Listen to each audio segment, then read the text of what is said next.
Welcome to my channel.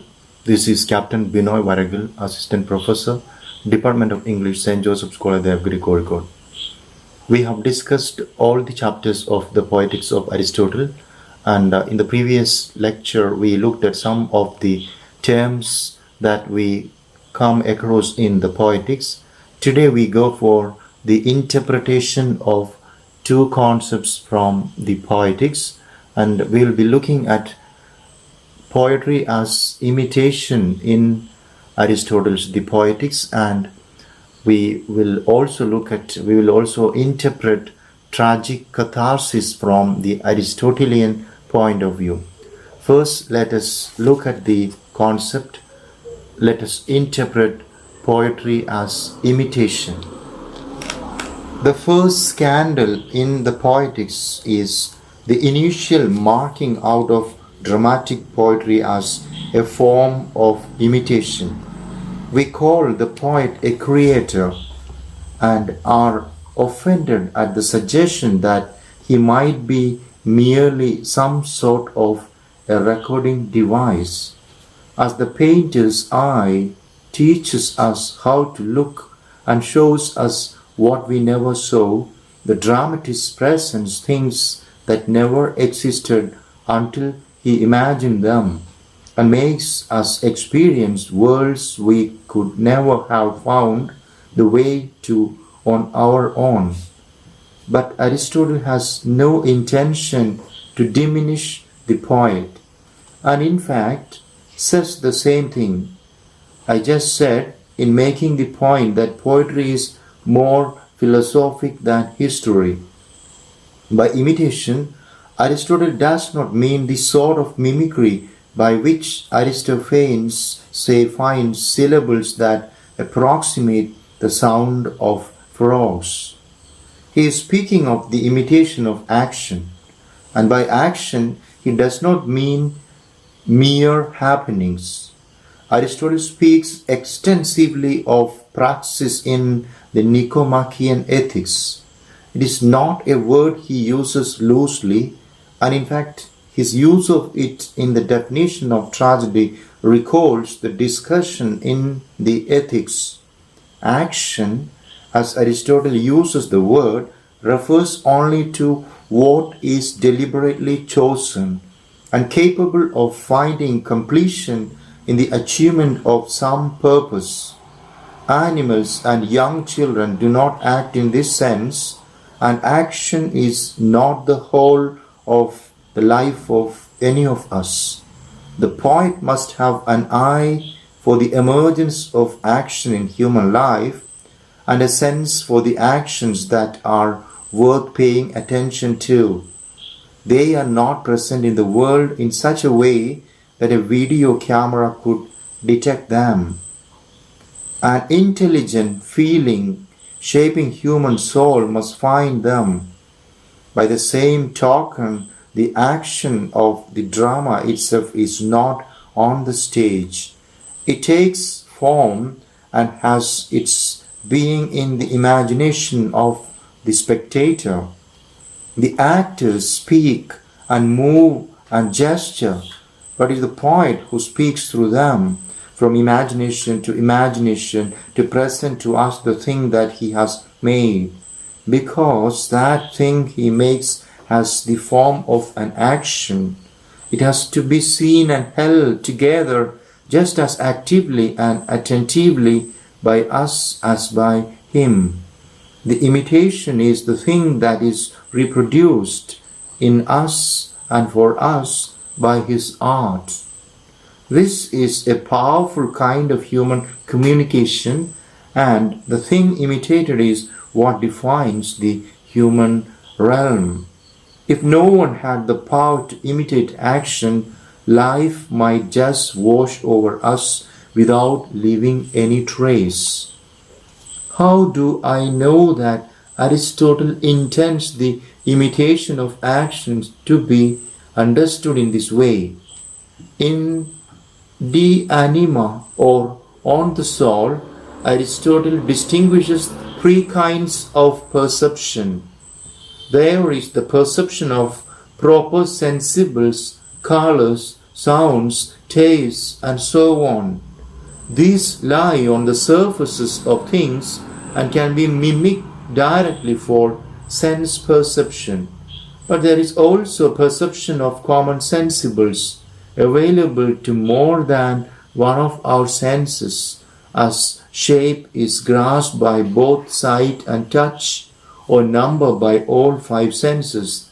These are distinguished by imagination, the power in us that is shared by the five senses and in which the circular shape, for instance, is not dependent on sight or touch alone.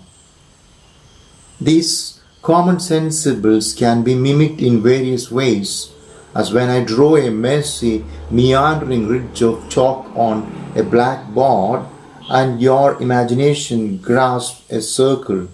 Finally, there is the perception of that of which the sensible qualities are attributes. The thing, the son of Darius, for example, it is this that we ordinarily mean by perception. And while its object always has an image in the imagination, it can only be distinguished by intellect. Skilled mimics can imitate people we know by voice, gesture, and so on. And here already we must engage intelligence and imagination together. The dramatist imitates things more remote from the eye and ear than familiar people. Sophocles and Shakespeare, for example, imitate repentance and forgiveness, true instance of action in Aristotle's sense of the word, and we need all the human powers to recognize what these poets put before us.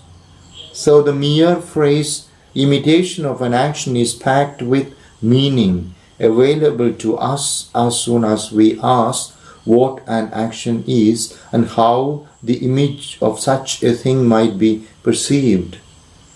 Aristotle does understand tragedy as a development out of the child's mimicry of animal noises, but that is in the same way that he understands philosophy as a development out of our enjoyment of sightseeing. In each of these developments, there is a vast array of possible intermediate stages. But just as philosophy is the ultimate form of the innate desire to know, tragedy is considered by Aristotle the ultimate form of our innate delight in imitation. His beloved Homer saw and achieved the most important possibilities of the imitation of human action. But it was the tragedians who refined and intensified the form of that imitation and discovered its perfection. Now let's look at the second concept from the Poetics, that is, of course, tragic catharsis. Let's understand what we mean by catharsis. First of all, the tragic catharsis might be a purgation. Fear can obviously be an insidious thing that undermines life and poisons it with anxiety. It would be good to flush this feeling from our systems, bring it into the open and clear the air. This may explain the appeal of horror movies, that they redirect our fears towards something external, grotesque, and finally ridiculous in order to puncture them.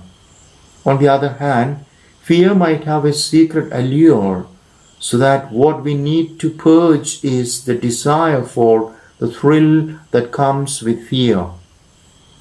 The horror movie also provides a safe way to indulge and satisfy the longing to feel afraid and go home afterward satisfied. The desire is purged temporarily by being fed. Our souls are so many-headed that opposite satisfactions may be felt at the same time, but I think these two really are opposite. In the first sense of purgation, the horror movie is a kind of medicine that does its work and leaves the soul healthier. while in the second sense it is a potentially addictive drug. Either explanation may account for the popularity of these movies among teenagers, since fear is so much a factor of that time of life. For those of us who are older, the tear-jerker may have more appeal, offering a way to purge the regrets of our lives in a sentimental outpouring of pity. As with fear, this purgation too may be either medicinal or drug-like. This idea of purgation in its various forms is what we usually mean when we call something cathartic. People speak of watching football or boxing as a catharsis of violent urges, or call a shouting match with a friend a useful catharsis of worried resentment. This is a practical purpose that drama may also serve, but it has no particular connection with beauty or truth. To be good in this purgative way, a drama has no need to be good in any other way. No one would be tempted to confuse the feeling at the end of a horror movie with what Aristotle calls the tragic pleasure, nor to call such a movie a tragedy. But the English word catharsis does not contain everything that is in the Greek word. Let us look at other things it might mean. Catharsis in Greek can mean purification, while purging something means getting rid of it. Purifying something means getting rid of the worse or baser parts of it. It is possible that tragedy purifies the feelings themselves of fear and pity. These arise in us in crude ways, attached to all sorts of objects. Perhaps the poet educates our sensibilities, our powers to feel and be moved by refining them and attaching them to less easily discernible objects. There's a line in The Wasteland: I will show you fear in a handful of dust. Alfred Hitchcock once made us all feel a little shudder when we took showers. The poetic imagination is limited only by its skill and can turn any object into a focus for any feeling. Some people turn to poetry to find delicious and exquisite new ways to feel all feelings and consider themselves to enter in that way into a purified state. It has been argued that this sort of thing is what tragedy and tragic pleasure are all about, but it doesn't match with my experience. Sophocles does make me fear and pity human knowledge when I watch the Oedipus Tyrannus. But this is not a refinement of those feelings, but a discovery that they belong to a surprising object. Sophocles is not training my feelings, but using them to show me something worthy of wonder. The word catharsis drops out of the Poetics because the word wonder to Rumaston replaces it. First in chapter 9, where Aristotle argues that pity and fear arise most of all where wonder does. And finally in chapters 24 and 25, where Aristotle singles out wonder as the aim of the poetic art itself, into which the aim of tragedy in particular merges. Ask yourself how you feel at the end of a tragedy. You have witnessed horrible things and felt painful feelings, but the mark of tragedy is that it brings you out the other side. Aristotle's use of the word catharsis is not a technical reference to purgation or purification, but a beautiful metaphor for the peculiar tragic pleasure, the feeling of being washed or clean. The tragic pleasure is a paradox. As Aristotle says, in a tragedy, a happy ending doesn't make us happy. At the end of the play, the stage is often littered with bodies and we feel cleansed by it all. Are we like Clytemnestra, who says she rejoiced when spattered by her husband's blood, like the earth in a spring rain? Are we like Iago, who has to see a beautiful life destroyed to feel better about himself? We all feel a certain glee in the bringing low of the mighty, but this is in no way similar to the feeling of being washed in wonderment. The closest thing I know to the feeling at the end of a tragedy is the one that comes with the sudden, unexpected appearance of something beautiful. In a famous essay on beauty, Plotinus says two things that seem true to me. Clearly, beauty is something detected at a first glance, something that the soul recognizes, gives welcome to, and in a way fuses with. What is the effect on us of this recognition? Plotinus says that in every instance it is an astonishment, a delicious wonderment.